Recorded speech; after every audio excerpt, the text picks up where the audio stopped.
जय श्री कृष्ण दोस्तों, राधे राधे। ऋतु भक्ति चैनल में आप सबका स्वागत है। आज श्रीमद् भागवत महापुराण में 17वां अध्याय आरंभ होने जा रहा है। महाराज परीक्षित द्वारा कलयुग का दमन। सूजी कहते हैं, शौनक जी वहां पहुंचकर राजा परीक्षित ने देखा कि एक राज वेशधारी शूद्र हाथ में डंडा लिए हुए है और गाय बैल के एक जोड़े को इस तरह पीटता जा रहा है जैसे उनका कोई स्वामी ही ना हो। वे कमल तंतु के समान श्वेत रंग का बैल एक पैर से खड़ा कांप रहा था और शूद्र की ताड़ना से पीड़ित और भयभीत होकर मूत्र त्याग कर रहा था। धर्म उपयोगी दूध, घी आदि हविष्य पदार्थों को देने वाली वे गाय भी बार बार शूद्र के पैरों की ठोकर खाकर अत्यंत दीन हो रही थी। एक तो वह स्वयं ही दुबली पतली थी, दूसरे उसका बछड़ा भी उसके पास नहीं था। उसे भूख लगी थी और उसकी आंखों से आंसू बहते जा रहे थे। स्वर्ण जटित रथ पर चढ़े हुए राजा परीक्षित ने अपना धनुष चढ़ाकर मेघ के समान गंभीर वाणी से उसको ललकारा। अरे तू कौन है जो बलवान होकर भी मेरे राज्य के इन दुर्बल प्राणियों को बलपूर्वक मार रहा है? तूने नट की भांति वेश को राजा का सा बना रखा है, परंतु कर्म से तू शूद्र ही जान पड़ता है। हमारे दादा अर्जुन के साथ भगवान श्री कृष्ण के परम धाम पधार जाने पर इस प्रकार निर्जन स्थान पर में निरपराधों पर प्रहार करने वाला तू अपराधी है, अतः वध के योग्य है। उन्होंने धर्म से पूछा, कमल नाल के समान आपका श्वेत वर्ण है, 3 पैर न होने पर भी आप एक ही पैर से चलते फिरते हैं। ये देखकर मुझे बड़ा ही कष्ट हो रहा है। बताइए, आप क्या बैल के रूप में कोई देवता हैं?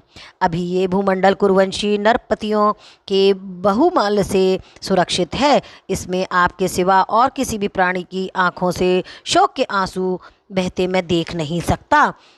धेनुपुत्र, अब आप शोक ना करें, इस शूद्र से निर्भय हो जाएं। गौमाता, मैं दुष्टों को दंड देने वाला हूँ, अब आप रोए नहीं, आपका कल्याण हो। देवी, जिस राजा के राज्य में दुष्टों के उपद्रव से सारी प्रजा त्रस्त रहती है, उस मत वाले राजा की कीर्ति, आयु, ऐश्वर्य और परलोक सभी नष्ट हो जाते हैं। राजाओं का परम धर्म यही है कि वे दुखियों का दुख दूर करें। ये महादुष्ट और प्राणियों को पीड़ित करने वाला है, अतः मैं अभी इसे मार डालूंगा। सुरभिनंदन, आप तो 4 पैर वाले जीव हैं, आपके 3 पैर किसने काट डाले? श्री कृष्ण के अनुयायी राजाओं के राज्य में कभी कोई आपकी इस तरह दुखी नहीं कर सकता। वृषभ, आपका कल्याण हो। बताइए, आप जैसे निरपराध साधुओं का अंग भंग करके किस दुष्ट ने पांडवों की कीर्ति में कलंक लगाया है? जो किसी निरपराध प्राणी को सताता है, उसे चाहे वे कहीं भी रहे, मेरा भय अवश्य होगा। दुष्टों का दमन करने से साधुओं का कल्याण ही होता है। जो उद्दंड व्यक्ति निरपराध प्राणियों को दुख देता है, वे चाहे साक्षात देवता ही क्यों ना हो, मैं उसको बाजू बंद से विभूषित भुजा को काट डालूंगा। बिना आपत्ति काल के मर्यादा का उल्लंघन करने वालों का शास्त्र अनुसार दंड देते हुए अपने धर्म में स्थित लोगों का पालन करना राजाओं का परम धर्म है। धर्म ने कहा, राजन, आप महाराज पांडु के वंशज हैं, आपका इस प्रकार दुखियों को आश्वासन देना आपके योग्य ही है, क्योंकि आपके पूर्वजों के श्रेष्ठ गुणों ने भगवान श्री कृष्ण को अपना सारथी और दूत आदि बना दिया था। नरेंद्र, शास्त्रों के विभिन्न वचनों से मोहित होने के कारण हम उस पुरुष को नहीं जानते जिससे क्लेशों के कारण उत्पन्न होते हैं। जो लोग किसी भी प्रकार के द्वैत को स्वीकार नहीं करते, वे अपने आप को ही अपने दुख का कारण बताते हैं। कोई प्रारब्ध को कारण बताता है तो कोई कर्म को, कुछ लोग स्वभाव को तो कुछ लोग ईश्वर को दुख का कारण मानते हैं। किन्हीं किन्हीं का ऐसा ही निश्चय है कि दुख का कारण ना तो तर्क के द्वारा जाना जा सकता और ना ही वाणी के द्वारा बताया जा सकता। राष्ट्रीय, अब इनमें कौन सा मत ठीक है, ये आप अपनी बुद्धि से ही विचार कीजिए। सूत जी कहते हैं, ऋषि श्रेष्ठ शौनक जी, धर्म का ये प्रवचन सुनकर सम्राट परीक्षित बहुत प्रसन्न हुए। उनका खेद मिट गया। उन्होंने शांति चित्त होकर उनसे कहा। परीक्षित ने कहा, धर्म का तत्व जानने वाले वृषभ देव, आप धर्म का उपदेश कर रहे हैं। अवश्य ही आप वृषभ के रूप में स्वयं धर्म हैं। आपने अपने को दुख देने वाले का नाम इसलिए नहीं बताया है कि अधर्म करने वाले को जो नरक आदि प्राप्त होते हैं वे ही चुगली करने वाले को भी प्राप्त होते हैं, अथवा यही सिद्धांत निश्चित है कि प्राणियों के मन और वाणी से परमेश्वर की माया के स्वरूप का निरूपण नहीं किया जा सकता। धर्मदेव, सतयुग में आपके 4 चरण थे, तप, पवित्रता, दया और सत्य।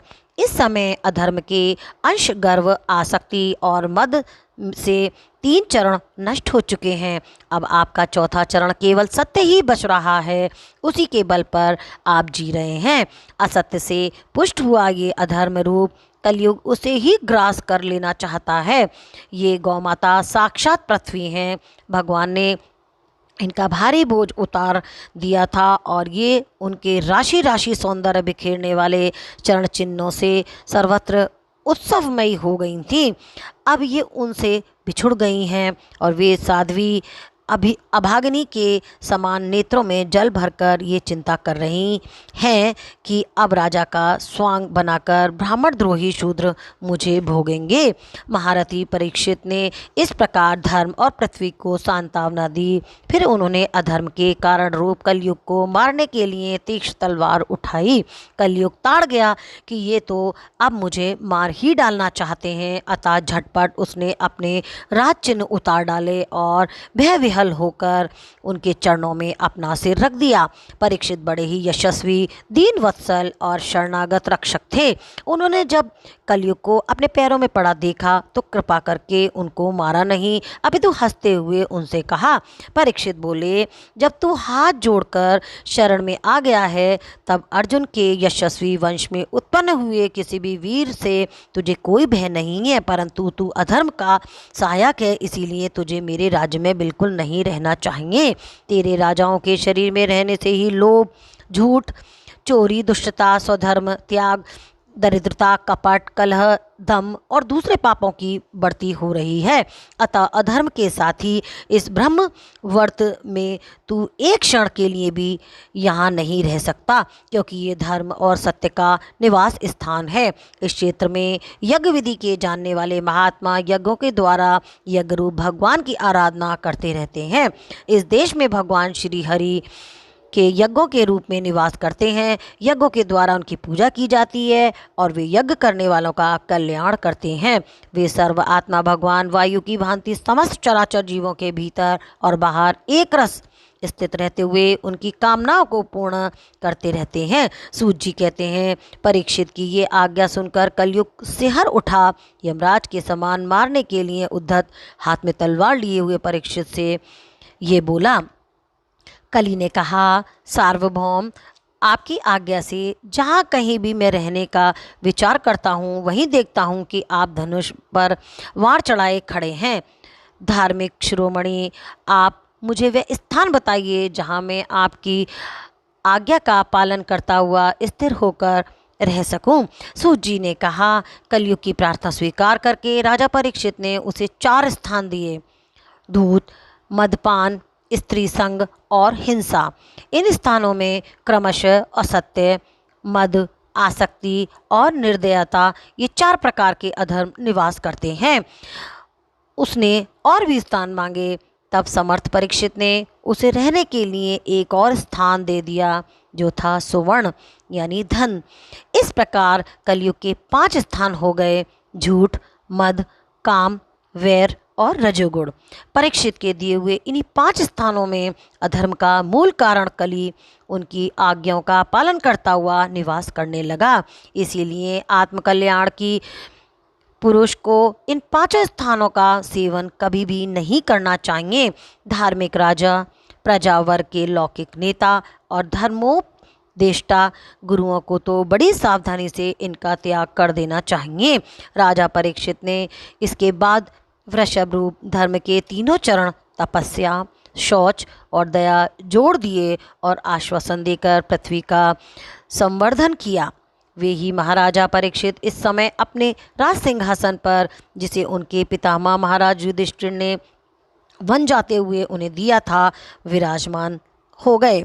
वे परम यशस्वी सौभाग्य भाजन चक्रवर्ती सम्राट राजश्री परीक्षित इस समय हस्तिनापुर में कौरव कुल की राजलक्ष्मी से शोभायमान हैं।